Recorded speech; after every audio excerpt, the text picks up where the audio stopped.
Namaskar and welcome to Asli Kahani. This is not just another bulletin. This is a mirror. A mirror we must hold up to our society, our systems and ourselves. Another girl raped, another child violated, another woman silenced. The headlines scream louder each day, but the justice feels slower, colder and distant. In cities, in villages, in schools and in the homes, no space seems sacred anymore. Rape is no longer a distant horror. It's knocking on every door. 7 rapes in 17 days. From a goat grazing woman in Odisha to a law student in Kolkata, India reels under rising sexual violence. Survivors fight fear, silence and broken systems.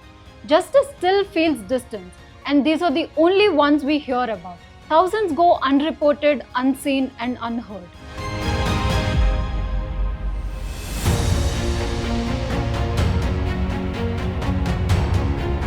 We have laws, we have fast-track courts, we have Nirbhaya funds, but what we don't have is shame.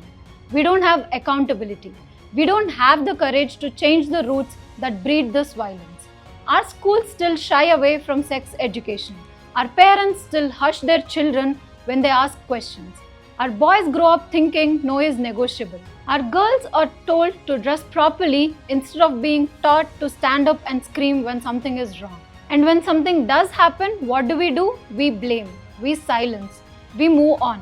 Until the next name trends on Twitter, until the next scandal march, until the next daughter becomes a headline. Why is this mindset so deeply broken? Because we have confused masculinity with dominance. We have conditioned generations to believe that boys will be boys and girls must adjust. Because we've built a society that teaches fear instead of consent, obedience instead of agency. Our education system teaches algebra and anatomy but not empathy, not respect, not consent. We wait until disaster strikes before we start questioning the foundation. We need reforms, real ones, not just in law but in learning, not just in punishment but in prevention. Make sex education mandatory in schools, not just biology but real conversations about consent, boundaries and respect. Train teachers not just to teach subjects but to recognize signs of trauma, to listen without judgment. Empower boys to unlearn toxic masculinity and girls to raise their voice without fear. Start at home, start with your son, start with your daughter and start with yourself. This is not a woman's issue and this is not a bad man issue. This is a human issue and this is our collective failure.